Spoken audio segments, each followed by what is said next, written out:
എല്ലാവർക്കും നമസ്കാരം.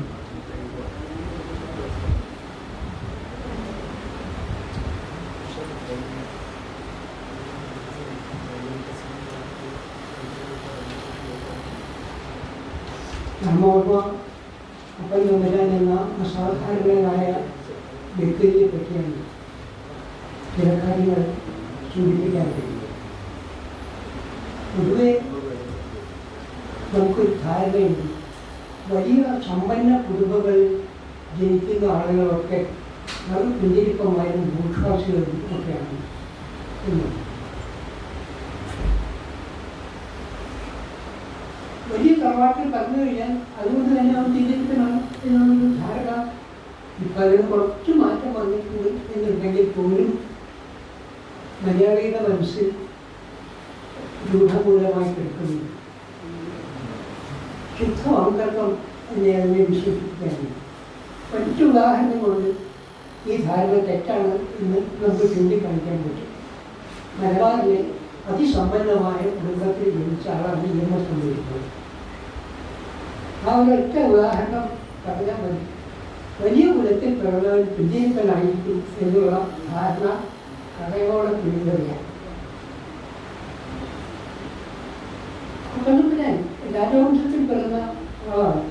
പക്ഷെ സാധാരണക്കാരനായിട്ടാണ് അദ്ദേഹം അവസാന കാലം വരെ ജീവിച്ചത്. അദ്ദേഹത്തിൻ്റെ ജീവിതത്തിലെ അവസാന കാലത്ത് വളരെ ദുഃഖമയമായ ദിനങ്ങളാണ് അദ്ദേഹത്തിന് പിന്നീട് വന്നത് എന്ന് നമുക്കറിയാം. കുട്ടിക്കാലത്ത് തന്നെ ഈ ദുഃഖം ആരംഭിക്കുന്നുണ്ട്. അപ്പം തമ്പുരാൻ ഒരു സംഭാഷണ വേളയിൽ ഒരിക്കൽ സൂചിപ്പിച്ചിട്ടുണ്ട്, കുട്ടിക്കാലത്തെ ഏറ്റവും വലിയ ദുഃഖം അമ്മയെ കണ്ട ഓർമ്മയില്ല എന്നാണ്. 2 വയസ്സ് അപ്പനുള്ളപ്പോഴാണ് അമ്മ മരിച്ചത്.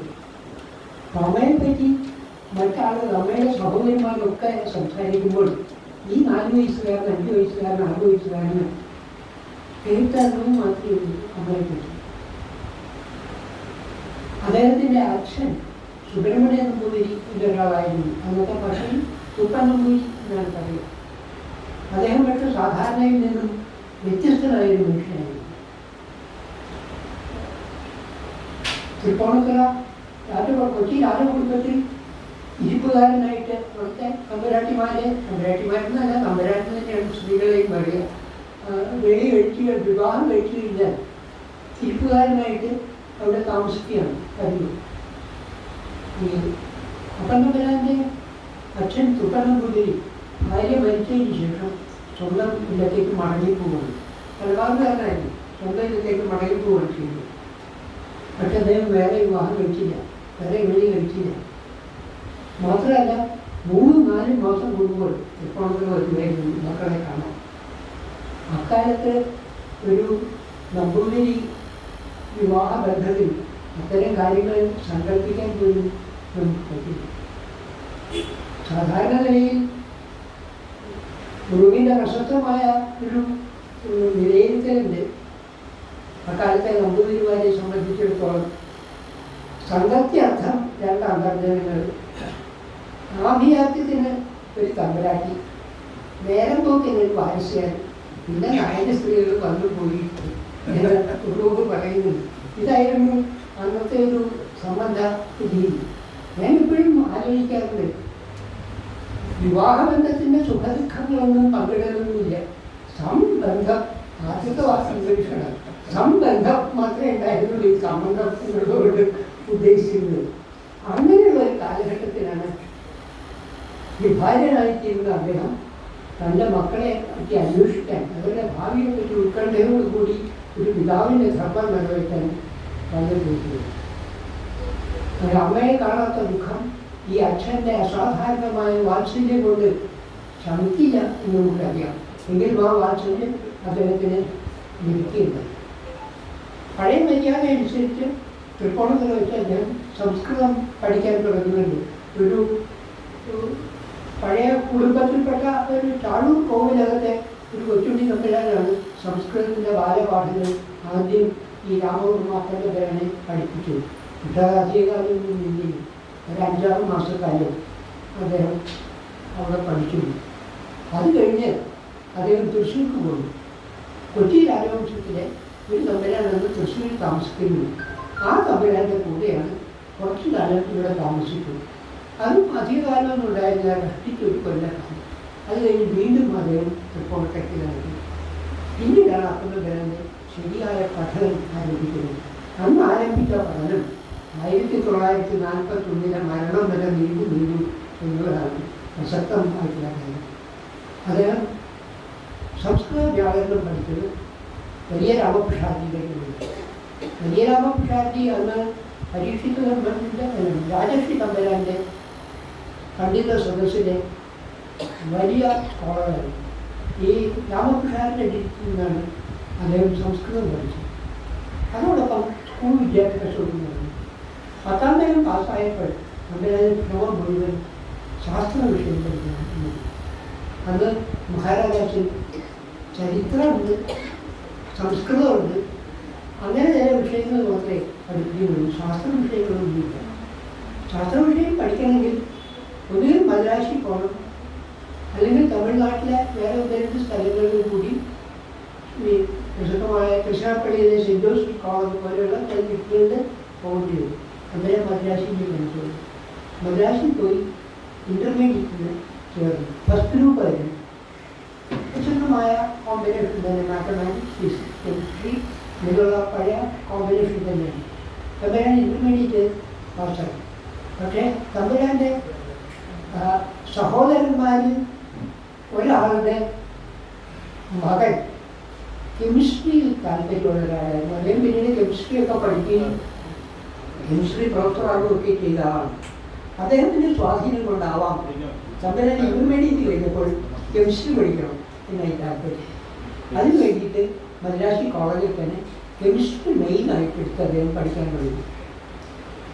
പക്ഷേ കെമിസ്ട്രി മെയിനായിട്ട് പഠിക്കാൻ തുടങ്ങിയ ആ കൊല്ലം അദ്ദേഹം ഒരു കാര്യം ചെയ്തു. ഇൻ്റർമീഡിയറ്റിന് സെക്കൻഡ് ലാംഗ്വേജ് ആയിട്ട് സംസ്കൃതമാണ് പഠിച്ചിരുന്നതെങ്കിലും ഡിഗ്രിക്ക് വന്നപ്പോൾ അത് മലയാളം.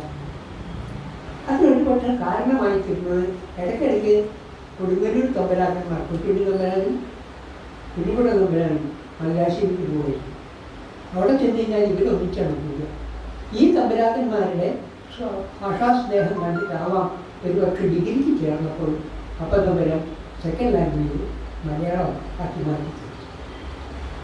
ഇവരിങ്ങനെ കുഞ്ഞിക്കുട തമ്പുരാൻ സ്ഥിരമായിട്ട് ഇടയ്ക്കിടയ്ക്ക് ഇല്ലെങ്കിലേക്ക് പോകാനില്ല, കൊടുങ്ങല്ലൂർ ഇരിക്കില്ല എന്നുള്ളത് അദ്ദേഹത്തിന് നിർബന്ധമുണ്ടായിരുന്നുള്ളൂ. പോകുന്ന സമയത്ത് എവിടേക്കെങ്കിലും അങ്ങനെ പോകും.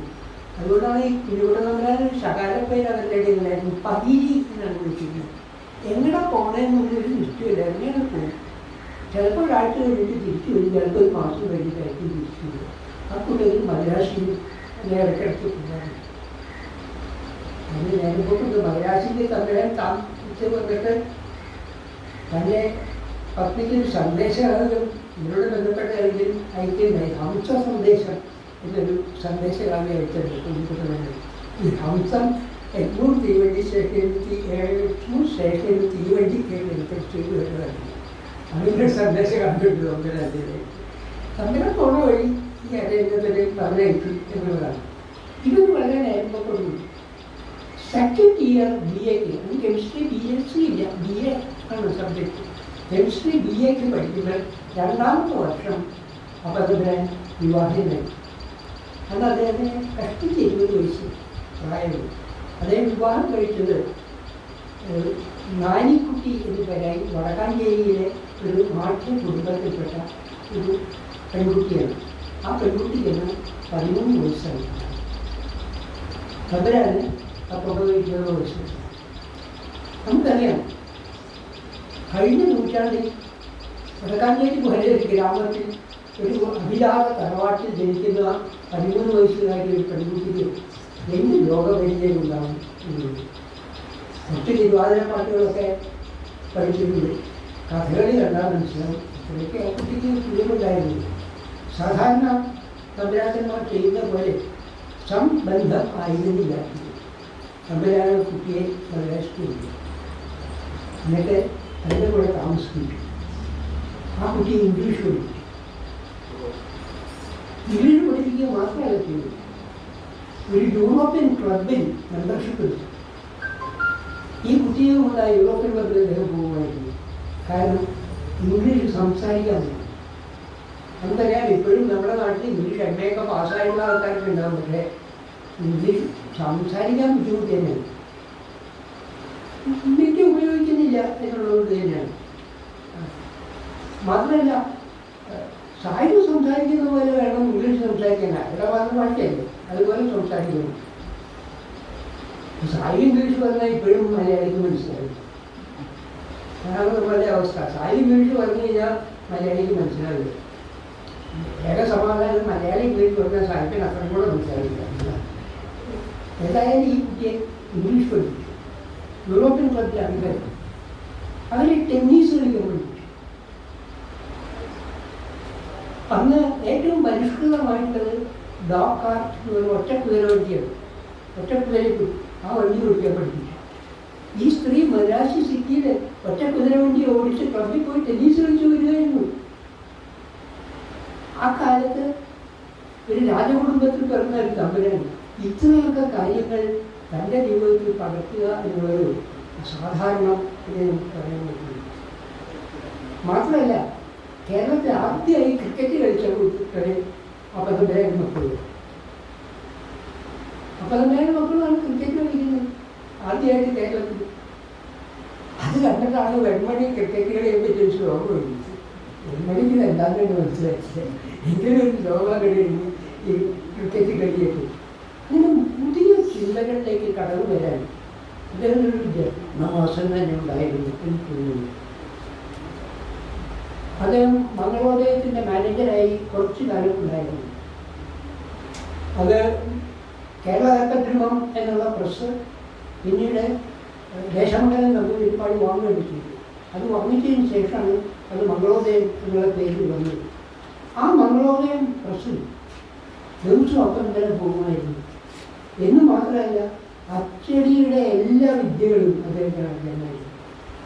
അച്ച് നിരത്താൻ, അത് സെറ്റ് ചെയ്യാൻ, പ്രിൻ്റ് ചെയ്യാൻ, അങ്ങനെ ചവിട്ടി പ്രിൻ്റ് ചെയ്യുന്ന മെഷീൻ മാത്രമേ വന്നു. ചവിട്ടി പ്രിൻ്റ് ചെയ്യാൻ ഒക്കെ അദ്ദേഹത്തിന് അറിയാമായിരുന്നു. കൊച്ചി സർക്കാർ അവരുടെ പബ്ലിക് എക്സാമിനേഷന് ക്വസ്റ്റ്യൻ പേപ്പർ സെറ്റ് ചെയ്ത് കഴിയുമ്പോൾ ആ ക്വസ്റ്റ്യൻ പേപ്പർ സെറ്റ് ചെയ്യാൻ മംഗളോദയത്തെക്കാരെയാണ് നിയമിച്ചിരുന്നത്. തമ്പുരാൻ മംഗളോദയം പ്രസ് വൈകുന്നേരം കൂട്ടി ജോലിക്കാരൊക്കെ പോയതിന് ശേഷം ഒറ്റയ്ക്ക് ആ പ്രസ് തുറന്ന് ഈ രഹസ്യ സ്വഭാവം പുറത്തു പോകാതിരിക്കാൻ വേണ്ടി ക്വസ്റ്റ്യൻ പേപ്പർ അദ്ദേഹം പ്രിൻ്റ് ചെയ്തിരുന്നു. അതിൻ്റെ എല്ലാ കാര്യങ്ങളും കൃത്യമായിട്ട് അദ്ദേഹത്തിന് നൽകാൻ കഴിയും.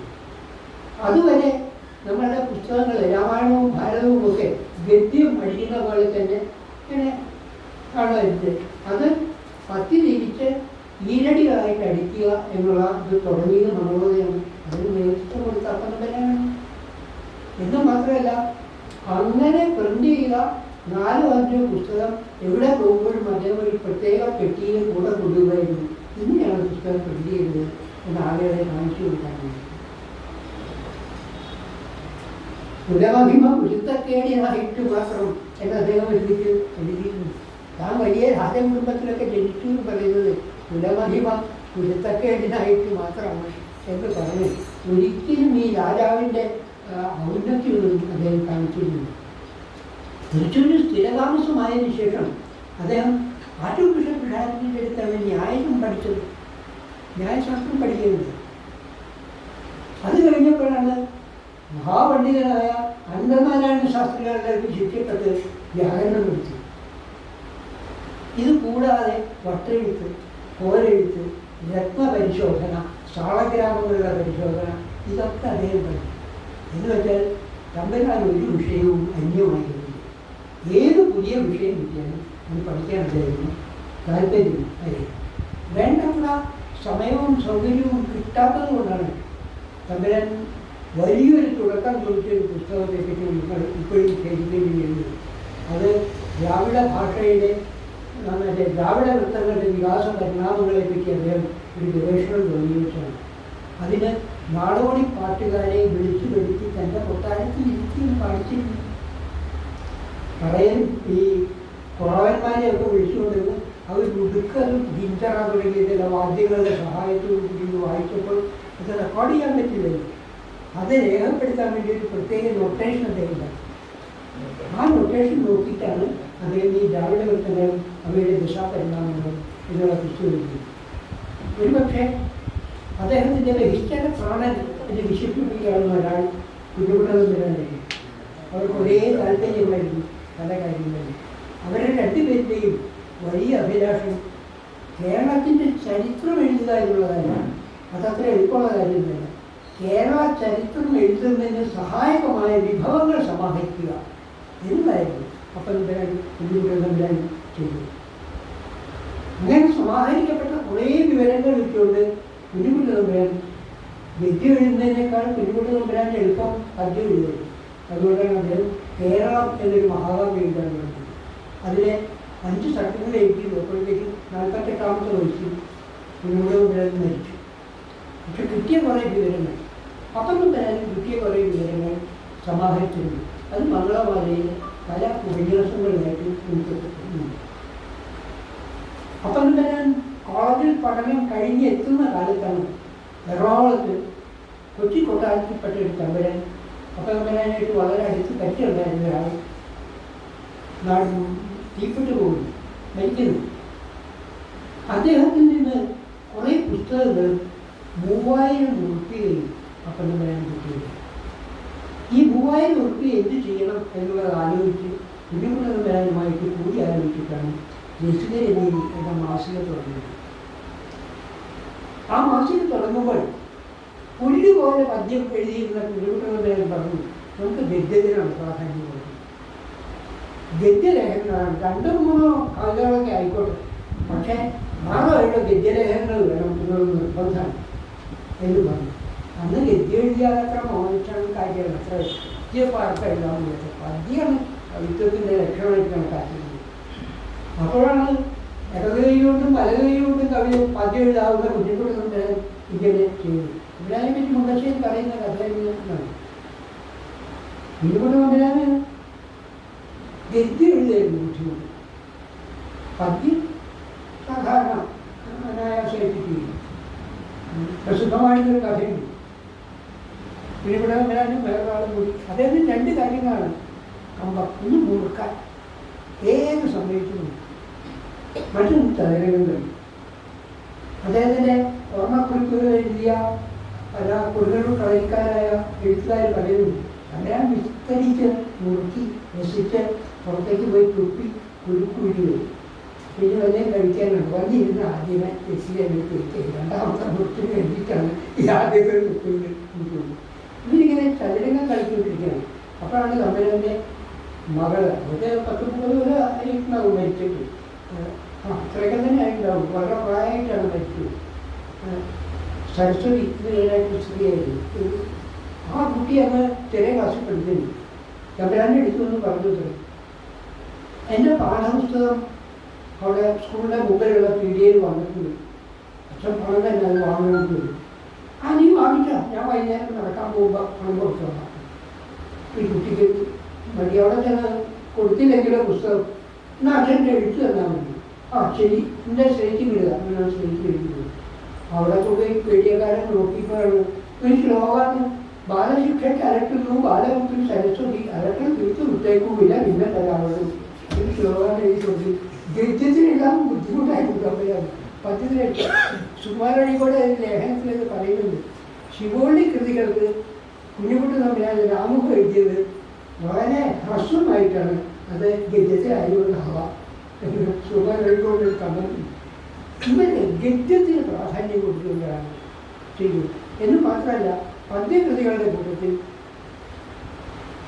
വാമൊഴിയിൽ മാത്രം അവശേഷിക്കുന്നതോ ഗ്രന്ഥത്തിൽ മാത്രം കിടക്കുന്നതുമായിട്ടുള്ള പഴയ പുസ്തകങ്ങൾ, പഴയ കവിതകൾ ഒക്കെ അത് ചേർക്കണം, അത് അച്ചടിച്ച് ചേർക്കണം എന്ന് വെച്ചുകൊണ്ടാണ്. അങ്ങനെ അച്ചടിക്കപ്പെട്ട കൃതിയാണ് മലയാളത്തിലെ പ്രശസ്തമായ ഉണ്ണുനീരി സന്ദേശം. ഉണ്ണുനീരി സന്ദേശം ആദ്യം പ്രത്യക്ഷപ്പെടുന്നത് ഈ രസികരമേനി മാസികയിലാണ്. അതേപോലെ തന്നെയാണ് ഇവിടെ പറഞ്ഞല്ലോ ഭാസ്കരമേനോൻ എന്നുള്ള നോവൽ എഴുതുന്നത്. ഇതേപോലെ തന്നെയാണ് മലയാളത്തിലെ മണിപ്രവാളത്തിൻ്റെ വ്യാകരണം ആയ ലീലാതിലകം. ലീലാതിലകം അവർക്ക് മറ്റേ കോട്ടയ്ക്കലിൽ നിന്നാണ് കിട്ടിയത്. തമ്പുരാന് കുഞ്ഞുകുട്ടി തമ്പുരാന് കോട്ടയ്ക്കൽ ഒരു ഭാര്യ ഉണ്ടായിരുന്നു. അവിടെ പോയി താമസിക്കുന്നത്. അവിടെ താമസിക്കുമ്പോൾ കൊട്ടാരത്തിലൊരു പ്രത്യേക മുറി, ആ മുറിയിൽ വെച്ചാണ് അദ്ദേഹം മഹാഭാരതം തർജ്ജമ ചെയ്ത് പല ഭാഗവും. ഇപ്പോഴും ആ മുറിക്ക് ഭാരതമുറി എന്നാണ് പേര് പറയുക. അവിടെ അദ്ദേഹത്തിൻ്റെ ഏറ്റവും അടുത്ത ചങ്ങാതിമാരിൽ ഒരാൾ ആ ചങ്ങുവെട്ടി എന്ന് പറഞ്ഞ കോട്ടയ്ക്കൽ അടുത്തൊരു സ്ഥലമുണ്ട്. അവിടെയുള്ള ഒരു മുസ്ലിം പ്രമാണിയായിരുന്നു. തമ്പുരാൻ വരുന്നു എന്ന് അറിഞ്ഞു കഴിഞ്ഞാൽ അയാൾ ഇളനീരും ശർക്കരയും കരിമ്പും അവിലും ഒക്കെ ആയിട്ട് കാത്തിരിക്കുകയാണ് തെരഞ്ഞെടുപ്പ്. തമ്പുരാൻ അവിടെ ചെന്നിട്ട് ഈ മുസ്ലിമിൻ്റെ വീടിൻ്റെ ഇടയ്ക്ക് ഇന്നാണ് തെരഞ്ഞെടുപ്പ് വൈകുന്നേരം.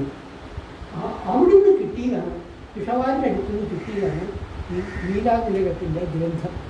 അത് തിരിച്ചിവിടെ കൊണ്ടുവന്ന് അപ്പം തമ്പുരാനെ ഇവിടെ കാണും. ഇത് പ്രശ്നത്തില്ല.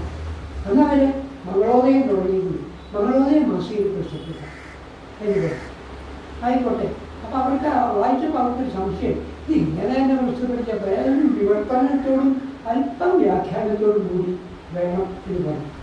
എന്നിട്ട് അതിലെ 8 അധ്യായം 8 ശില്പങ്ങൾ എന്നാണ് പറയുന്നത്.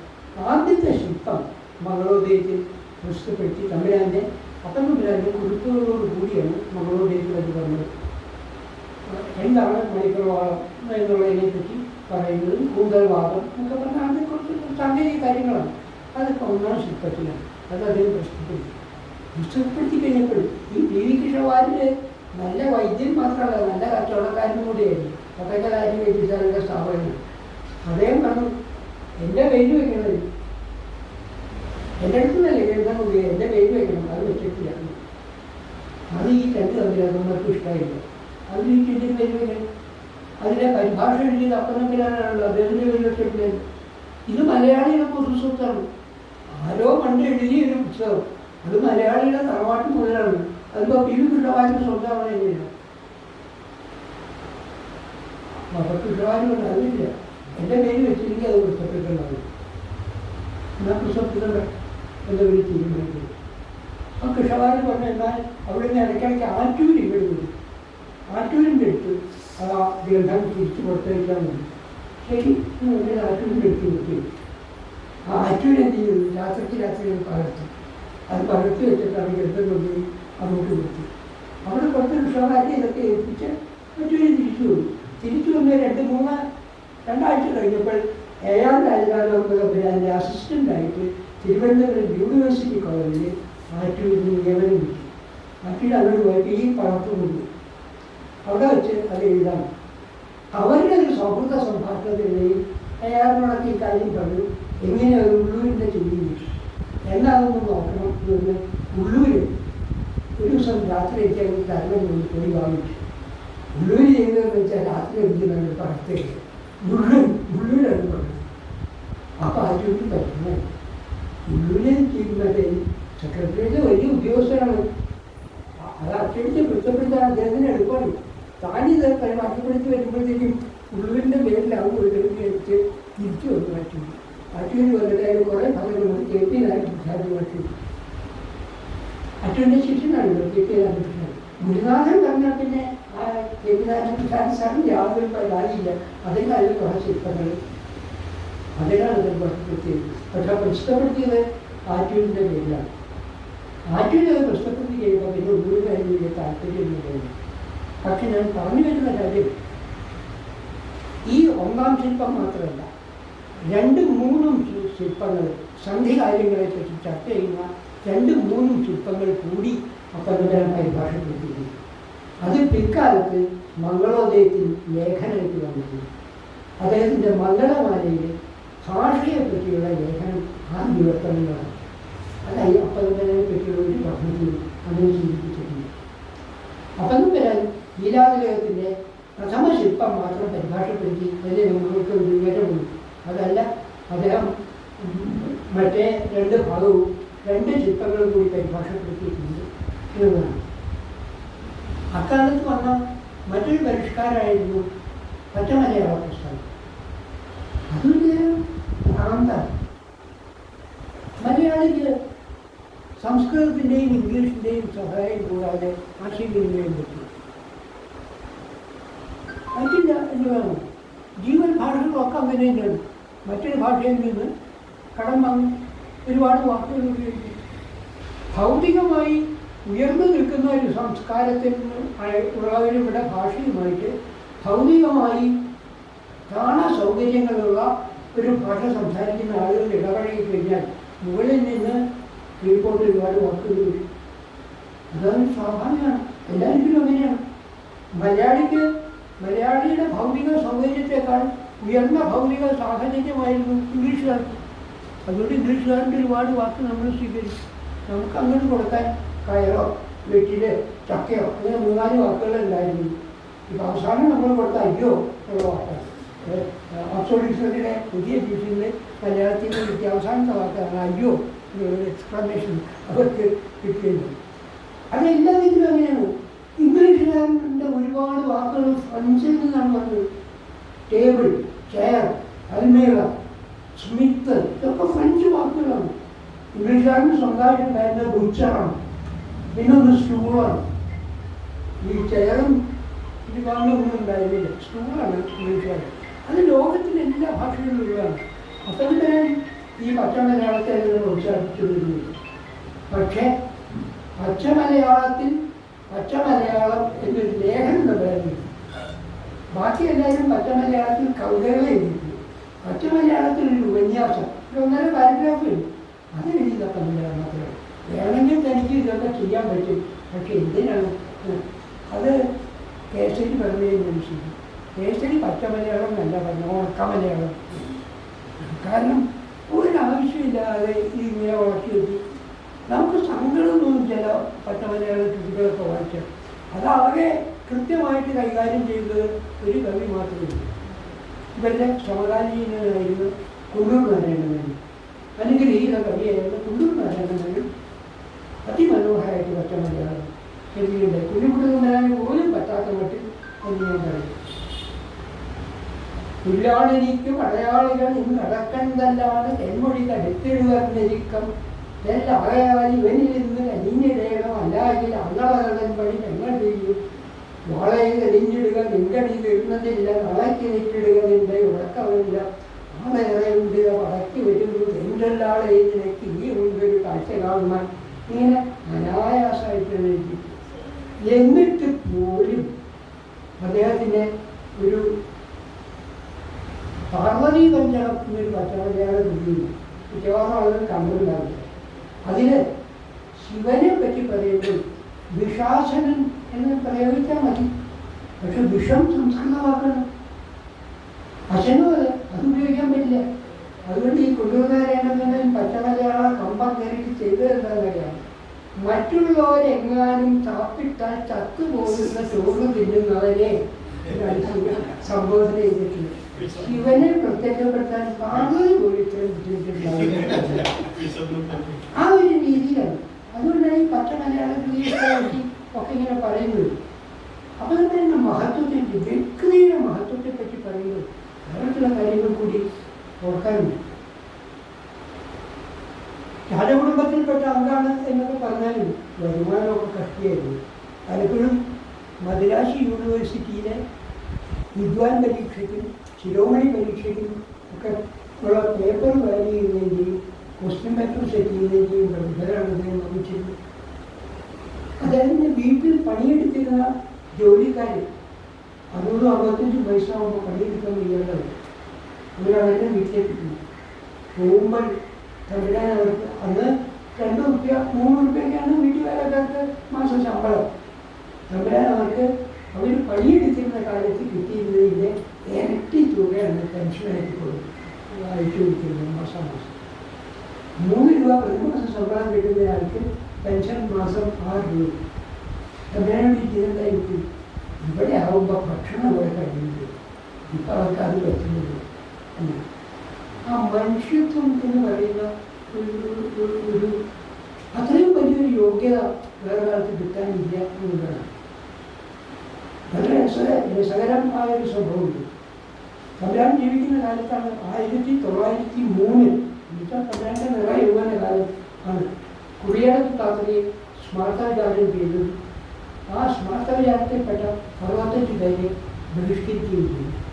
ആ ബഹിഷ്കരിക്കപ്പെട്ടവർക്ക് എല്ലാവരും കുറ്റക്കാരെന്നായിരുന്നു. ഇപ്പം നമുക്ക് അതിൻ്റെ ലിസ്റ്റ് കിട്ടും, ആർട്ടിസ്റ്റിന് അതിൻ്റെ ലിസ്റ്റ് കിട്ടും.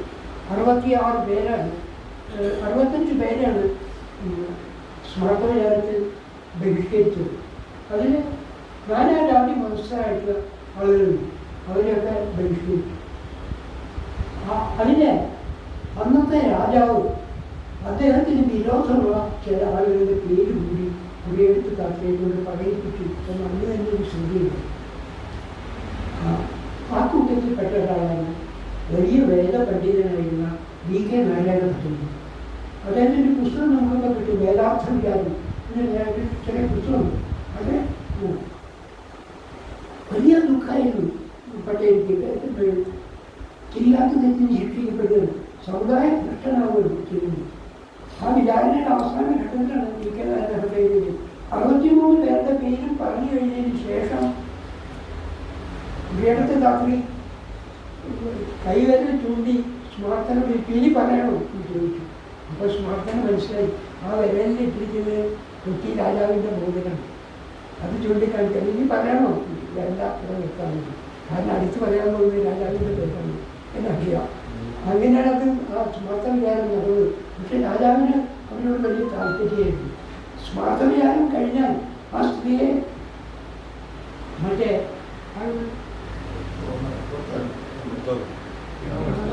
പിണ്ണമിട്ട് പുറത്ത് വിടുകയാണ് ചെയ്തു. അത് മലയാളത്തിൽ ഇത് പടിയടച്ച് പിണ്ണാൻ വെച്ചു എന്നാണ് നമ്മൾ പറയുന്നത്. അത് തെറ്റായ പ്രയോഗമാണ്. പടിയടച്ച് പിണ്ണം വയ്ക്കുന്നത് അപ്പോഴല്ല. ഈ സ്മാർത്ത വിചാരം നടക്കുന്നതിൻ്റെ ഇടയിൽ ഈ സ്ത്രീ മരിച്ചു പോവുകയും അവർ കുറ്റാരോപിതയാണ്, കുറ്റം തെളിയിക്കപ്പെട്ടിട്ടില്ല, കുറ്റവാളിയല്ല. അങ്ങനെയുള്ള ഒരു സ്ത്രീ കുറ്റാരോപിത മരിച്ചു കഴിഞ്ഞാൽ അവരെ ശ്രാദ്ധം കൊടുക്കും. പക്ഷെ കുറ്റാരോപിതയായത് കാരണം പരസ്യമാക്കി ശ്രാദ്ധം വെക്കാൻ പറ്റില്ല. അതുകൊണ്ട് പഠിപ്പൽ അടച്ചിട്ടാണ് ശ്രാദ്ധം വയ്ക്കുക. അതാണ് പടിയടച്ച് വെള്ളം വയ്ക്കുക, നേരെ എതിരാണ് അർത്ഥം. മറ്റത് ബഹിഷ്കൃതയായി കഴിഞ്ഞാൽ അല്ല പടിയടച്ച് വെള്ളം വയ്ക്കുന്നത്, മറ്റത് മറക്കൊടാതെ തല്ലിപ്പൊളിക്കുക എന്നാണ്. ഇവരെ ഗേറ്റിന് പുറത്തേക്ക് എത്തിയിട്ട് അവരുടെ മറക്കൊട തല്ലി പൊളിച്ച് വിടുകയും ചെയ്യുന്നു.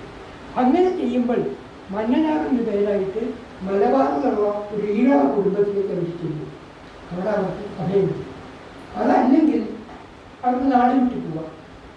ഈ കുടിയേടത്ത് താത്തയ്ക്ക് എന്ത് പറ്റി എന്നതാണ് ചില ചരിത്രകാരന്മാർ പറയുന്നത്.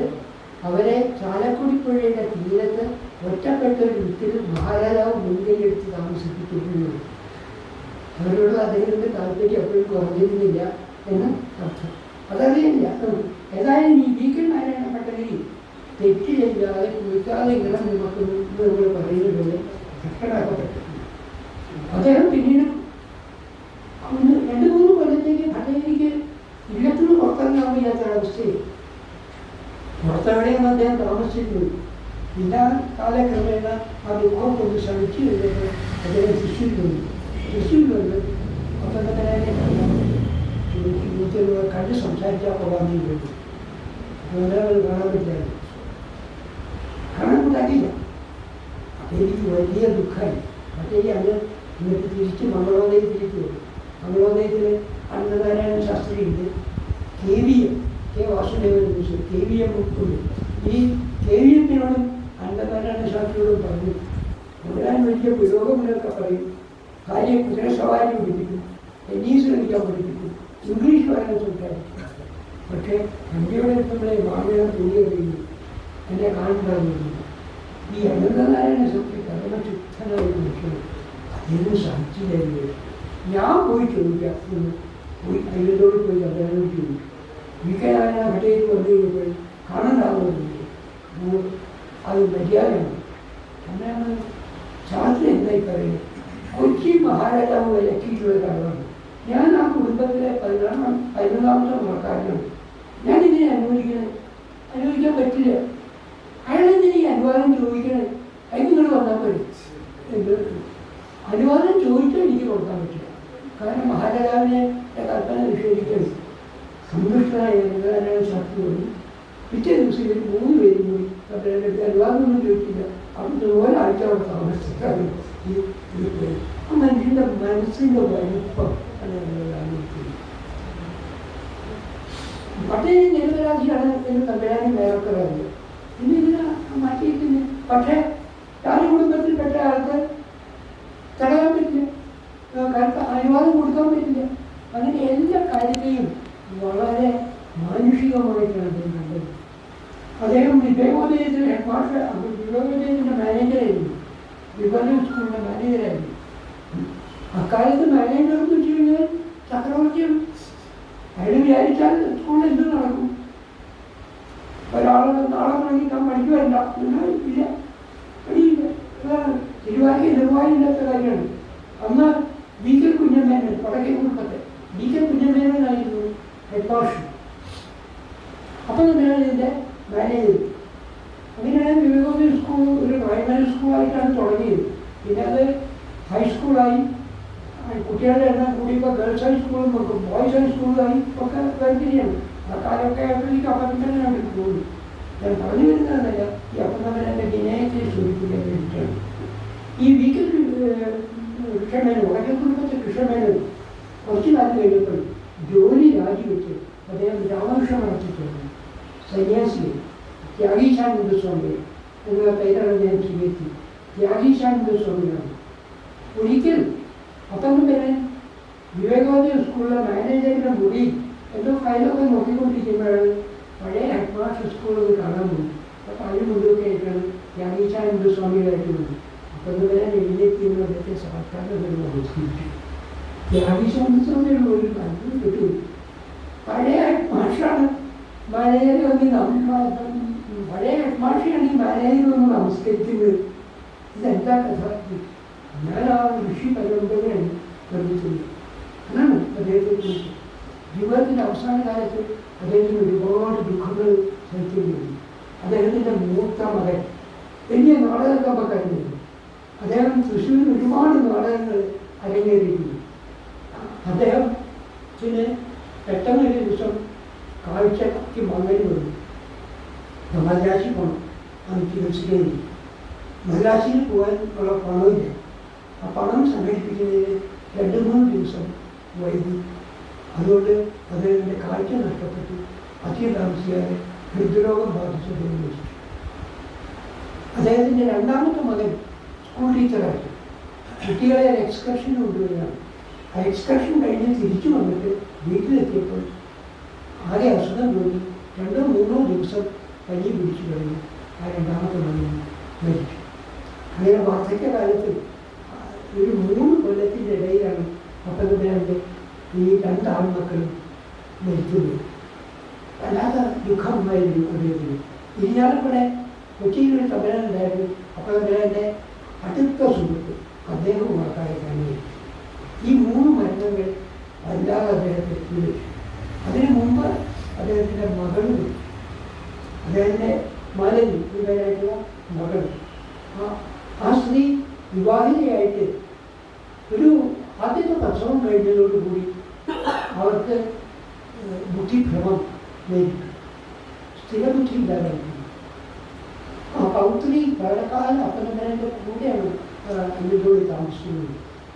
ആ സ്ത്രീ കോഴിക്കോട് എവിടെയുണ്ടായിരുന്നു. അതിൻ്റെ വിവാഹം വിട്ട് കോഴിക്കോടായിരുന്നു. അവർ പെട്ടെന്ന് മരിക്കും. ആത്മഹത്യ ചെയ്തതാണ് എന്നൊരു ശ്രുതിയുണ്ട്.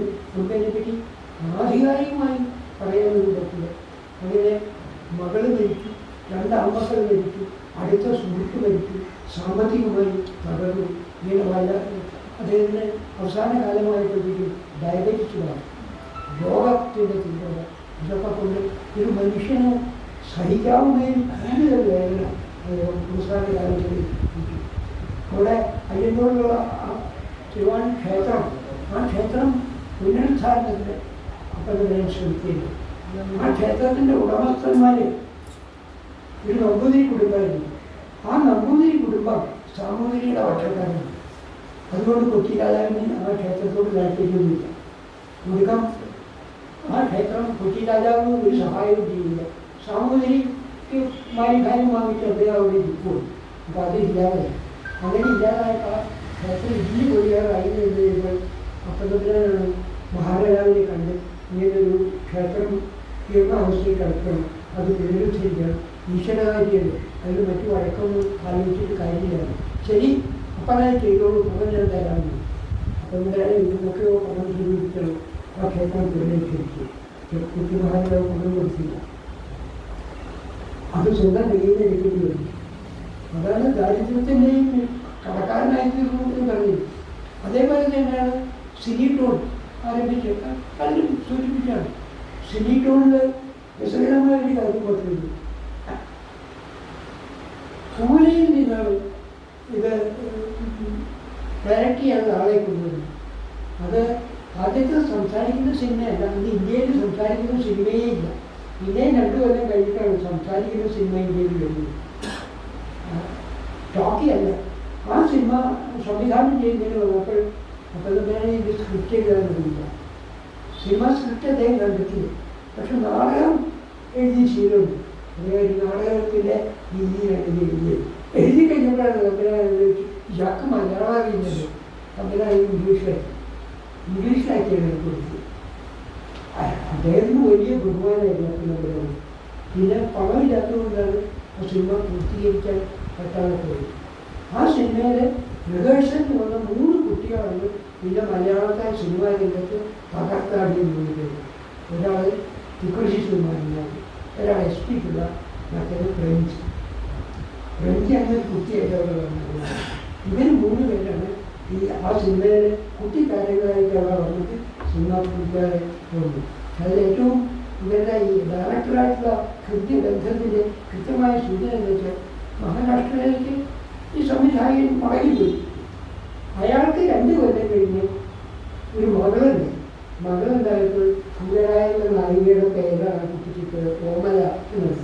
എന്നിട്ട് തമ്പുരാനോടുള്ള ആദരവ് സൂചിപ്പിക്കാൻ വേണ്ടിയിട്ട് കോമല എന്നാണ്. മഹാരാഷ്ട്രയിൽ ഇല്ലാത്തൊരു പേരുണ്ട് ഈ കുട്ടിക്ക്. ആ പേര് ഇടുന്നു. അതിന് വ്യക്തി ജീവിതത്തിൽ എനിക്കും സൂചിപ്പിച്ചത് 1924 കർണാടകയിലെ 99 വെള്ളാപ്പൊക്കം. 1924 1999 വെള്ളപ്പൊക്കത്തിൽ അവിടെ താമസിച്ചിരുന്ന പുലയരുടെയും പടയരുടെയും ഒക്കെ വീട് ഒഴിച്ചു പോയി. അവർക്ക് വീടുണ്ടാക്കി കൊടുക്കാൻ വേണ്ടിയിട്ടാണ് ഇന്നൊരു ശ്രമം നടന്നത്. അതിനു വേണ്ടിയിട്ട് കയറും ഓലയും മുളയും ഒക്കെ തേക്കിൻകാട്ട് മൈതാനിയിൽ കൊണ്ടുവന്ന് ആളുകൾ കൂട്ടിയിട്ട് കൊടുത്തു. ഇപ്പോഴത്തെ നെയ്ച്ചരി അത് കർണാടകയിലേക്ക് എത്തിക്കുന്നു. ആര് കൊണ്ടുപോകും എന്നുള്ളതാണ്. കൊച്ചി മഹാരാജ്യത്തിലെ 11 തമ്പുരാനും ഒരു വഴിയുണ്ടായില്ല.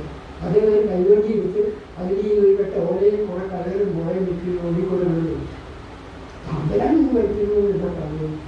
പിന്നെ അത് വിധിക്കുന്നതാണ്. ഒരു കാര്യം അദ്ദേഹത്തിന് ചെയ്തിട്ട് ആവശ്യമില്ലാത്തത്. പക്ഷെ അതായിരുന്നു ആ മനുഷ്യൻ. ഒരു ലേഖനത്തിൽ അദ്ദേഹം പറയുന്നുണ്ട്, എത്രയോ കോടി ലക്ഷം കണക്കിന് വിസ്തീർണമുള്ള ഗ്രഹങ്ങളാണ് നമ്മളുടെ ശൂന്യാകാശത്ത് കടന്നത്. അവയെ നോക്കി അമ്പരന്ന് നിൽക്കാനല്ല നമുക്ക് താല്പര്യം. ഇവിടെ ഉള്ള ജാതിയെ പറ്റി ചർച്ച ചെയ്യാനാണ് ഇന്ന് തമ്പുരാക്കുന്നത്. ഇവിടെ ഒരു ഒരു 50 മൈൽ ചുറ്റളവിലുള്ള ജാതിയെ പറ്റിയാണ് നമ്മൾ തർക്കം. അതിനെപ്പറ്റിയല്ല, ലിപി പരിഷ്കാരത്തെ പറ്റി മലയാളത്തിൽ ആദ്യം ആലോചിച്ചു. അപ്പനവരാനും കൂടിയാണ്. ലോകത്തിലെ തന്നെ ഏറ്റവും സമ്പന്നമായ വർണ്ണമാല മലയാളത്തിലാണ്. ലോകത്തിലെ ഏത് ഭാഷ എടുത്താലും അതിൽ ഏറ്റവും സമ്പന്നമായ വർണ്ണമാല മലയാളത്തിൻ്റെതാണ്. മലയാളിക്ക് ഏത് ശബ്ദവും ഉച്ചരിക്കാൻ പറ്റും. അത് ഈ വർണ്ണമാലയുടെ കുട്ടിക്കാലത്തെ ബലം കൊണ്ടാണ് ഇത്. ഒരു ഉദാഹരണം നിങ്ങൾ ആലോചിച്ചാൽ മതി. നമ്മുടെ നാട്ടിൽ അകറ്റി തൊഴിലാളികൾ വരുന്നുണ്ട്. ബീഹാറിൽ നിന്നും ബംഗാളിൽ നിന്നൊക്കെ വരുന്നത്. ചിലർ 15 കൊല്ലം 20 കൊല്ലം ആയിട്ടാണ് കർശനമായിട്ട് മലയാളം മനസ്സിലാവുകയും ചെയ്യും. അവരുടെ കുട്ടികളിവിടെ നമ്മുടെ സ്കൂളിൽ മലയാളമാണ് പഠിക്കുന്നത്. ആ അതിഥി തൊഴിലാളി 15 കൊല്ലം 16 കൊല്ലം ആയിക്കോട്ടെ, അവൻ സംസാരിച്ചാൽ നമുക്കറിയാം മലയാളി എന്താണ്. സംസാരിച്ചാൽ നമുക്ക് മനസ്സിലാവും. നേരെ മറിച്ച് ബീഹാറിലെ 10 കൊല്ലം അല്ലെങ്കിൽ കാശ്മീരിൽ 15 കൊല്ലം താമസിച്ച മലയാളി അവിടുത്തെ ബീഹാറി ഭാഷ സംസാരിച്ചാലും കാശ്മീരി ഭാഷ സംസാരിച്ചാലും തിരിച്ചറിയാൻ പറ്റില്ല. കൃത്യം അതേ ഉച്ചാരണം ആക്സെന്റ് വരും. ഇത് എന്തുകൊണ്ടാണ്? നമ്മുടെ ഏറ്റവും സമ്പന്നമായ ഈ വർണ്ണമാല ഉള്ളതുകൊണ്ടാണ്. ഴ എന്നുള്ള ശബ്ദം ഇന്ത്യയിൽ ഒരു ഭാഷക്കാരും ഉച്ചരിക്കാൻ പറ്റില്ല. മലയാളിക്ക് ഴ എന്നുള്ള ശബ്ദം യൂറോപ്പിലേക്ക് കിടന്നാൽ കഷ്ടിച്ച് ആ ഴയോട് അടുത്തൊരു ശബ്ദം വരുന്നത് ഫ്രഞ്ചിൽ മാത്രമാണ്. ഫ്രഞ്ചുകാർ മാത്രം കഷ്ടിച്ച്. നമുക്കങ്ങനെയല്ല. നമുക്ക് ഏത് ശബ്ദവും ഏത് അഴവണം തന്നെ വാഴി വഴക്കോ നിൽക്കോ എന്ന് വേണമെങ്കിൽ പറയാം. എല്ലാവരും നമുക്ക് ഒരു ബുദ്ധിമുട്ടില്ല നമുക്ക് സംസാരിക്കുന്നത്. ഇതേ സമ്പന്നമായ ഭാഷയാണ്. എന്നിട്ട് മക്കളൊരാൾ പറഞ്ഞു നമുക്ക് ചില ലിപികൾ കൂടി വേണം. ഉദാഹരണമായിട്ട് ഫ എന്നുള്ളത് നമ്മളിപ്പോൾ ഖ എന്നാണ് വിളിക്കുന്നത്. ഖ എന്ന് ഉച്ചരിക്കുമ്പോൾ ഫ എന്ന് ഉച്ചരിക്കുന്നതിന് നേരെ ഓപ്പോസിറ്റാണ് ചുണ്ടുകൾ ഇരിക്കുന്നത്. ഒന്നിന് ചുണ്ടുകൾ അകലെയാണ് ചെയ്യുന്നത്, മറ്റേത് ചുണ്ടുകൾ അടുക്കുകയാണ് ചെയ്യുന്നത്. ഈ വ്യത്യാസം കൊണ്ട് നമ്മൾ ഫ എന്നുള്ള അക്ഷരം അതിന് നമുക്കൊരു ലിപി വേണം എന്ന് ഇവിടെ പറയുന്നു. അത് പിന്നീട് ഇംഗ്ലീഷുകാരും ആഫ്രിക്കലായി കാര്യങ്ങളാണെങ്കിൽ അത് വേണം. പക്ഷെ വാരിസാണ് ഒരു വഴി കൂടി മുമ്പോട്ട് വേണം. ഇംഗ്ലീഷിൽ എഫ് എന്നാണ് എഫ് എഴുതി ഇങ്ങനെ ഇട്ടാൽ ഫാ എന്നാണ്. ഫാൻ ഫോർ ഇപ്പോഴത്തെ ഒരു കെട്ടുപുള്ളി എഫ് ഇട്ടിട്ട് ഇപ്പോഴത്തെ ഫോർ അങ്ങനെയാണ് ഇങ്ങനെ വായിക്കണം. അങ്ങനെയാണ് ഇപ്പം നമ്മൾ പരിചയമില്ലല്ലോ ഇനിയും മരിക്കാത്ത ഭൂമി എന്നാണ്. എന്ന് മാത്രമല്ല ഭാര്യയും ഭർത്താവും തന്നെയുള്ള വഴക്കാണ് സ്ഥിരമായിട്ട് നമ്മൾ ചോദിക്കുന്നത്. ആ ഒരു ലിപി നമുക്ക് വേണം. ഇപ്പോഴും നമ്മളതിനെപ്പറ്റി ആലോചിക്കുന്നില്ല എന്നുള്ളതാണ്. പണ്ട് കാലത്ത് ഒരു ലിപി എന്ന് പറഞ്ഞു കഴിഞ്ഞാൽ ആ പെട്ടിയിൽ നിന്ന് എടുത്ത് ഇങ്ങോട്ട് വെക്കുക കൂടുതൽ പെട്ടെന്ന്. ഇപ്പം ആ പ്രശ്നമൊന്നുമില്ല. ഇപ്പം 100 ലിപിയായില്ല. ചോദിക്കുന്ന ഇംഗ്ലീഷിൽ 26 ലിപിയല്ലേ ഉള്ളൂ. 26 ചുരുങ്ങിയ പക്ഷേ 64 ലിപിയുള്ളത് ഇംഗ്ലീഷിൽ. നമ്മൾ എഴുതണമല്ല, അച്ചടിക്കുന്നതല്ല, ക്യാപിറ്റൽ ലെറ്റേഴ്സ് വേറെ അല്ല. ഇതിന് ഒരുപോലെ വരുന്നത് മാറ്റിക്കഴിഞ്ഞാൽ തന്നെ 64 ലിപിയുള്ളൂ. പിന്നെന്താ നമുക്ക് ഉപയോഗിക്കാമില്ല. അതേപോലെ തന്നെ തമ്പുരാനെന്ന് പറഞ്ഞാൽ വലിയൊരു പ്രധാനപ്പെട്ട കാര്യം, മലയാളി ആധുനിക ശാസ്ത്രത്തിലെ പദങ്ങൾ സ്വീകരിക്കുമ്പോൾ, ടെക്നിക്കൽ ടേംസ് സ്വീകരിക്കുമ്പോൾ അതിന് കേൾപ്പോലും കേൾവിയുമില്ലാത്ത മലയാള വാക്കുകൾ ഉണ്ടാക്കാൻ ശ്രമിക്കരുത് എന്ന് തന്നെയാണ്. ആ വാക്ക് തന്നെ നിങ്ങൾ ഉപയോഗിച്ചുള്ളൂ. ഒരു വാക്ക് മറ്റൊരു ഭാഷയിലേക്ക് മാറിത്തിരുന്നത് എങ്ങനെയാണ്? അതിൻ്റെ ഗോത്രം മാറുന്നത് അതിനോടുകൂടിയുള്ള പ്രത്യയങ്ങൾ ചേർക്കുന്നതാണ്. ബെഞ്ച് എന്ന് വെച്ചാൽ ഇംഗ്ലീഷ് വാക്കാണ്. ബെഞ്ചിൻ്റെ എന്ന് പറഞ്ഞാൽ ബെഞ്ച് മലയാളം. ആ ഇന്ത്യ ഇപ്പുറത്ത് പിടിച്ചാൽ ഈ ബെഞ്ച് മലയാളം. പിന്നെന്തിനാ നിങ്ങളതിന് വേറെ ഒരു വാക്ക് അന്വേഷിച്ച് കൊണ്ടുപോകുന്നത്?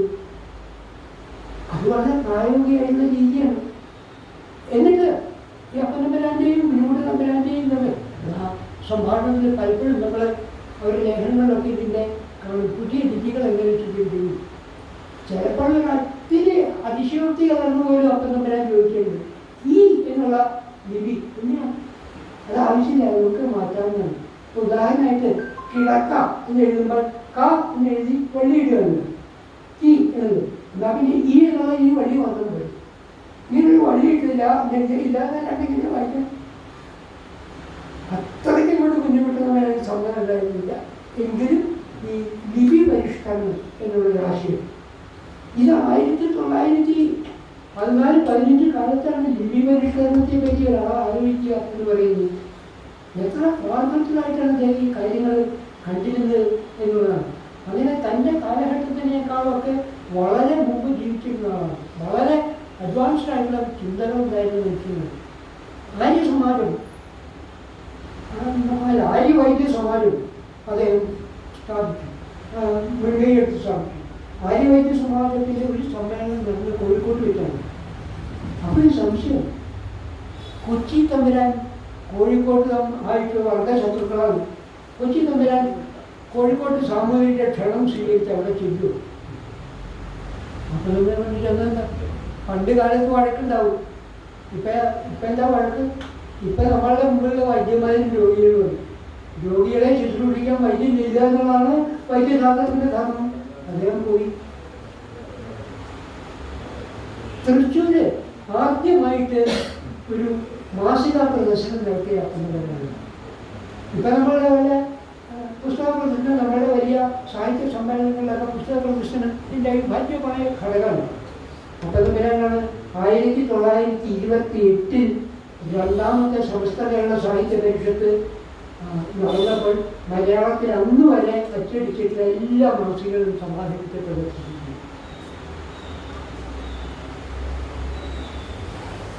വലിയ ഉൾക്കാഴ്ചയാണ് അത്. ആ സമ്മേളനത്തിൽ വന്ന ആളാണ് മൂർഖോത്തുമാരൻ. മൂർഖോത്തുമാരന് ഭക്ഷണ സമയത്ത് എത്തിക്കഴിഞ്ഞപ്പോൾ അവിടുത്തെ ഗ്രഹണക്കാരൻ നമ്പൂതിരി പറഞ്ഞു, തമ്പരാക്കന്മാരുടെയും നമ്പൂരാരുടെയും ഊട് കഴിഞ്ഞിട്ട് മതി എന്ന് പറഞ്ഞു. വീഴവനാണ് ഇത് തമ്പരാന്റെ ചെടിയിലെത്തി. അദ്ദേഹം പോയി മൂപ്പന്മാരെ കൈ പിടിച്ച് കൊണ്ടുവന്നു. തമ്പരാന്റെ കൂടെയാണ് തോന്നി, ആർക്കും എടുക്കാൻ സാധിക്കില്ല എന്നുള്ളതാണ്. ഇതൊക്കെ ഇത് 1928 നടന്ന കാര്യമാണ്. നമുക്ക് 1936 സർവകേഷണം പോലും വരുന്നത് എന്നുള്ളതാണ്. ഈ നിലയിലാണ് തമ്പരാൻ വ്യക്തി വളരെ ഇതാണ്. അദ്ദേഹത്തെ സംബന്ധിച്ചിടത്തോളം ഈ പണം ഒരിക്കലും, പണത്തിന് ഒരുപാട് ബുദ്ധിമുട്ടിരുന്ന കാലഘട്ടത്തിൽ പോലും പണം ഒരിക്കലും അദ്ദേഹത്തെ ലഭിച്ചിരുന്നില്ല, ഒരു പ്രബല വസ്തു ആയിരുന്നില്ല എന്നുള്ളതാണ് സത്യമായിട്ടുള്ള കാര്യം. ഇന്നലെ ഭാസ്കരനെ പറ്റിയുള്ള തിരുവനന്തപുരത്ത് പറഞ്ഞു. തിരുവനന്തപുരത്ത് DV ബുക്ക് ഡിപ്പോ ഉടമസ്ഥനായ രാമൻ നായർ എന്നൊരാളാണ് എനിക്ക് അത്രത്തോളം കാണാൻ ഇവിടെ വന്നത്. വന്നിട്ട് പലതും സംസാരിക്കുന്നതിൻ്റെ കൂട്ടത്തിൽ പറഞ്ഞു, എനിക്ക് അവിടുത്തെ ഒരു പുസ്തകം കിട്ടിയിട്ടില്ല, എല്ലാവർക്കും പുസ്തകമൊക്കെ കൊടുക്കുന്നുണ്ട്. എന്നാൽ താൻ ഈ പദ്ധതി തീർന്നു, ശ്രീരഞ്ജനിയിൽ ഈ ഒരു ദുർമരണം 8 ലക്കത്തിലായിട്ട് നോവല് തീർന്നുണ്ട്, അത് താനെടുത്തോളൂ. പക്ഷേ കാര്യം പേരൊന്നും മാറ്റി, ദുർമരണം ഒരു പുസ്തകം വേണ്ട, അതിന് നായകൻ്റെ പേര് തന്നെ ഇടാം എന്നിട്ടാണ് ഭാസ്കരൻ ഇത്.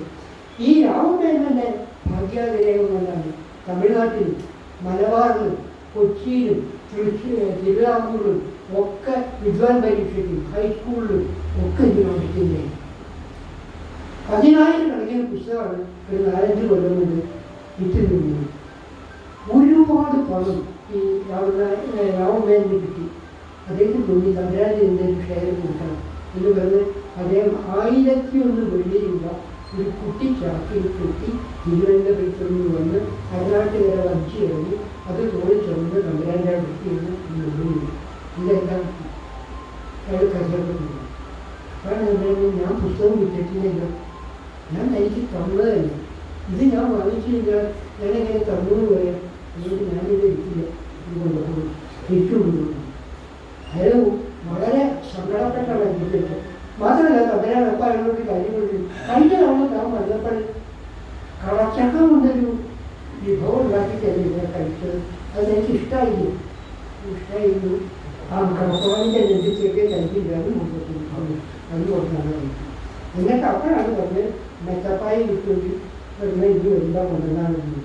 രാമേനൻ തിരുവനന്തപുരത്ത് ചെന്ന് ഈ ചാക്ക് വീട്ടിൽ കൊണ്ട് വെച്ചിട്ട് നേരെ തിരുവനന്തപുരം ചന്തയിൽ ചെന്ന് ഒരു 2 മെത്തപ്പായി വാങ്ങിയിട്ട് അടുത്ത വണ്ടിക്ക് വരും. 2 കഴിഞ്ഞാൽ കൊണ്ട് കൊടുക്കില്ല. അതാണ് ആ സൗഹൃദത്തിൻ്റെ ബന്ധങ്ങൾ. അതിനൊരു വ്യക്തി എന്നുള്ളത് ഇപ്പോഴും നമുക്ക് സങ്കല്പിക്കാൻ പറ്റാത്ത ഔദ്യോഗികമാണ് നമ്മുടെ ഇന്ത്യയിൽ. യോഗക്ഷേമ സഭയെ പറ്റി നമ്മൾ പറയുമ്പോൾ അതിനും ശ്രദ്ധിക്കേണ്ട ഒരു കാര്യമുണ്ട്. യോഗക്ഷേമ സഭയുടെ സംഘാടകന്മാർ മന്ത്രിമാരായിരുന്നില്ല. മന്ത്രിമാരായിട്ട് പങ്കെടുത്തു എന്ന് മാത്രമേ ഉള്ളൂ. അത് ഓർഗനൈസ് ചെയ്ത് അപ്പന്തരാനും കുഞ്ഞുമക്കളാനും കൂടിയാണ്. ഇവർ രണ്ടുപേരുമായിരുന്നു. 1908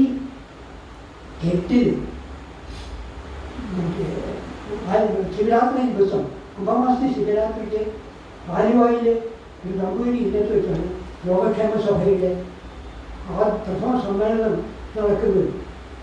അതെന്താണെന്ന് വെച്ചാൽ നമ്പൂതിരിയുടെ യാഥാസ്ഥിതികത്വം നിലനിർത്താൻ വേണ്ടിയിട്ടാണ് യോഗക്ഷേമ സഭ തുടങ്ങിയത്. കൊച്ചി രാജാവ് ഒരു ബില്ല് അവതരിപ്പിക്കുന്നു എന്ന് കേട്ടിരുന്നു. നമ്പൂതിരിക്ക് ഏത് ജന്മിക്കും കൈവശം വയ്ക്കാവുന്ന ഭൂമിക്ക് പരിധി നിശ്ചയിക്കും എന്ന്. അങ്ങനെ വന്നാൽ പല നമ്പൂതിരി ഇനങ്ങൾക്ക് ബുദ്ധിമുട്ടാകും.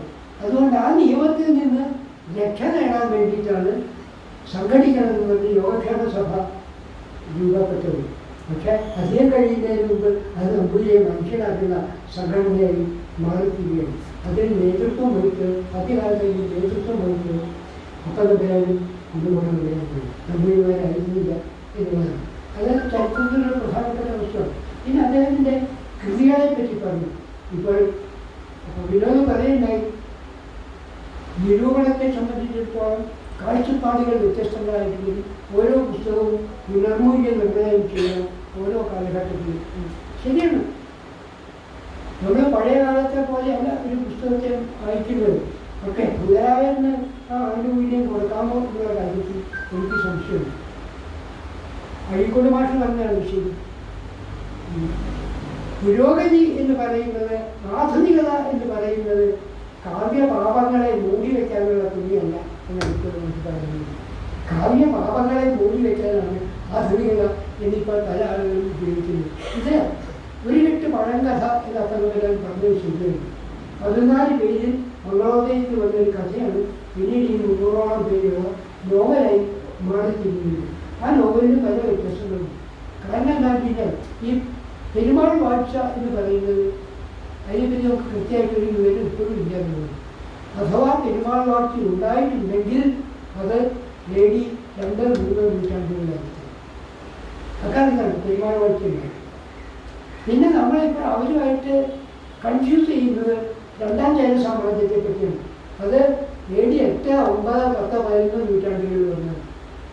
ആ 11ാം നൂറ്റാണ്ടിന് ശേഷം നാട് ഛിന്ന ഭിന്നമായതിന് ശേഷമാണ് തിരുവിതാംകൂർ, വേണാട്, കായംകുളം, അമ്പലപ്പുഴ, തെക്കുംകൂട്, വടക്കുംകൂട്, കൊച്ചി, തിരൂര്, താനൂര്, കോഴിക്കോട്, സാമൂതിരി ഇങ്ങനെ ഒരുപാട് ചെറിയ രാജ്യങ്ങളായി ഭിന്നിക്കുന്നത്. അത് വരുന്നത് ഏതാണ്ട് 11-12 നൂറ്റാണ്ടിന് ശേഷമാണ്. ആ 12ാം നൂറ്റാണ്ടിന് ശേഷമാണ് മാമാങ്കം വരുന്നത്. പിന്നെ ഈ വ്യാഴവട്ടത്തെ മാതന്മാരുടെ കാലത്ത് മാമാങ്കത്തെ പറ്റി പറഞ്ഞെങ്ങനെയാണ്? ചരിത്രപരമായിട്ട് ഒരുപാട് ഇൻകോൺട്രിബ്യൂട്ടീസ് അതിൽ വളർത്തിയാറുണ്ട്. അത് തമ്പുരാനത്ര കാര്യമായിട്ടൊന്നും കണക്കാക്കിയില്ല. പക്ഷെ അതിലെ മനോഹരമായ കാവ്യഭാഷയെപ്പറ്റി അദ്ദേഹത്തിന് വലിയ മതിപ്പായിരുന്നു. അപ്പോൾ ജയലക്ഷ്മി പറഞ്ഞില്ല, അതിൻ്റെ ഒരു കാലത്ത് പ്രസംഗിക്കാൻ സ്കൂളുകളിൽ ആദ്യ ഭാഗം കൊടുക്കുകയായിരുന്നു, അതിന് വർണ്ണനകൾ കൊടുക്കുകയായിരുന്നു എന്ന്. അതേ ശ്രീരാമയുടെ നോവലുകളിലേക്ക് ഭാഗമാണ് കൊടുക്കുന്നത്. അന്ന് ആരെന്ത് എഴുതിയാലും അതിൻ്റെ ഭാഷാശുദ്ധിയുടെ പേരിൽ കഠിനമായി എതിർത്തിരുന്ന ആളാണ് സുദേശാഭിമാനി രാമകൃഷ്ണപിള്ള. സുദേശാഭിമാനി രാമകൃഷ്ണപിള്ള കൂടുതലായിട്ടുള്ള ഭാഷയെപ്പറ്റി പറഞ്ഞത് സംഗീത മലയാളം, സംഗീതം പോലെ ഹൃദ്യമായിട്ടുള്ള ഭാഷയാണ്. നമ്മൾ വിചാരിക്കുന്നതിനേക്കാളൊക്കെ വളരെ പുരോഗമനോന്മുഖമായി ചിന്തിച്ച ഒരാളാണ്. അദ്ദേഹത്തെപ്പറ്റി ഒരുപാട് അദ്ദേഹത്തിന് സമാഹരിക്കാത്ത ഒരുപാട് ലേഖനങ്ങൾ. അദ്ദേഹത്തിൻ്റെ കാലത്ത് സാഹിത്യത്തിൽ വലിയ തർക്കങ്ങളുണ്ടായിരുന്നു. ഏറ്റവും പ്രധാനപ്പെട്ട തർക്കം ഉണ്ടായിരുന്നത് പ്രാസവാദം. പ്രാസവാദത്തെപ്പറ്റി ഞാൻ തർക്കത്തിലൊന്നും ഇടപെട്ടില്ല. പക്ഷെ മനോഹരമായിട്ടൊരു കമൻ്റുണ്ട് അദ്ദേഹത്തിന്. ഈ പ്രാസം വേണോ വേണ്ടയോ എന്ന് അവിടെ നിങ്ങൾ തർക്കിക്കുന്നുണ്ട്. അതുപോലെ തർക്കിക്കാവുന്ന ഒരു കാര്യമാണ് മലയാളിയുടെ തോടെയാണോ തമിഴിൻ്റെ കമ്മലാണോ കൂടുതൽ ഭംഗി എന്ന് തർക്കിക്കാവുന്നതാണ്. വളരെ സിമ്പിളായിരുന്നു. എൻ്റെ സ്ഥാനം അദ്ദേഹത്തിലേക്ക് വളരെ ലളിതമായിട്ട് തർക്കത്തിൽ ഇടപെട്ട് ഉണ്ടായിരുന്നു. മറ്റേ കൈരളി വിധേയൻ എന്ന് അദ്ദേഹത്തെ വിശേഷിപ്പിച്ച് ഭിന്നർത്ഥം ആയിട്ടുള്ളൊരു അർത്ഥം തന്നെയാണ്. ഭാഷയുടെ ദാസനായിരിക്കുക എന്നുള്ളതാണ് ഈ രാജ്യത്തിൻ്റെ രാജാവായിരിക്കുക എന്നുള്ളതിനേക്കാൾ അഭികാമ്യമായിട്ട് അദ്ദേഹത്തെ ചെയ്യുന്നത്. വളരെ എതിർപ്പ് പറയേണ്ടിടത്തൊക്കെ ഇത്രയും സൗമ്യമായി പറഞ്ഞിട്ടില്ല. അന്ന് കേരളവർമ്മവരുമായിട്ട് ഞാൻ ഒരുപാട് ശാകുന്തളം എന്ന പേരിൽ ശാകുന്തളം ധർമ്മയിലുണ്ട്. കാളിദാസൻ്റെ ശാകുന്തളം കഥയറിയാവുന്ന ആൾക്ക് വായിച്ചാൽ പത്തിനും മനസ്സിലാവും. കേരളവർമ്മയുടെ തർജ്ജമയ്ക്ക് ഒന്നും മനസ്സിലാവും. അത്ര കഠിന പദങ്ങളൊക്കെ എല്ലാവർക്കും ഉപയോഗിച്ച് തർജ്ജമ. അതിന് മുഖവരി എഴുതാൻ അപ്പം പറയാനുണ്ട്. എഴുതാണെങ്കിൽ തർജ്ജമ മോശമാണെന്ന് വരുന്നുണ്ട്. തമ്പുരാനോട് അക്ഷരം തർജ്ജമയെ പറ്റി പറയുക. ശാകുന്തളത്തിലെ രസം എന്താണെന്ന് തർക്കമില്ല. അങ്ങനെ മുഖവരിയായിട്ട് ചേർത്ത് മനസ്സിലാവുകയും കേരളവർമ്മയ്ക്ക് മനസ്സിലായി ഇതാണ് ഇതിൻ്റെ കാര്യം വെക്കുന്നത്. എത്ര സൗമ്യമായിട്ടുള്ള കാര്യം കൈകാര്യം ചെയ്തു. ആ തെരഞ്ഞെടുപ്പ് ഞാൻ ഈയിടെ ഏൽപ്പിച്ചു. തമ്പുരാൻ്റെ ലേഖനമുണ്ട്. വാൽമീകി രാമായണത്തിന് അദ്ദേഹം എഴുതിയ ഒരു നീണ്ട മുഖവില. അത് കിട്ടാനില്ല. കിട്ടാനില്ല എന്ന് വെച്ചാൽ വാൽമീകി രാമായണം വള്ളത്തോളം തർജ്ജമ ചെയ്തിട്ട് ആദ്യം പ്രസിദ്ധപ്പെടുത്തിയപ്പോൾ അതിൻ്റെ മുഖവിലയായിട്ട് അപ്പം വരാൻ 14 പേജിലുള്ള നീണ്ടൊരു ഉപന്യാസമാണ് എഴുതിയിരിക്കുന്നത്. രാമായണത്തെ പറ്റിയൊരു പ്രശ്നം ആണ്. പക്ഷേ വാൽമീകി രാമായണം രണ്ടാമത് പ്രസിദ്ധപ്പെടുത്തിയപ്പോൾ പുസ്തകത്തിൻ്റെ വലിപ്പം കുറച്ച് വില കുറയ്ക്കാൻ വേണ്ടി ഈ ഉപന്യാസങ്ങൾ വിൽക്കുന്നത്, ഈ മുഖവില വിൽക്കുകയാണ്.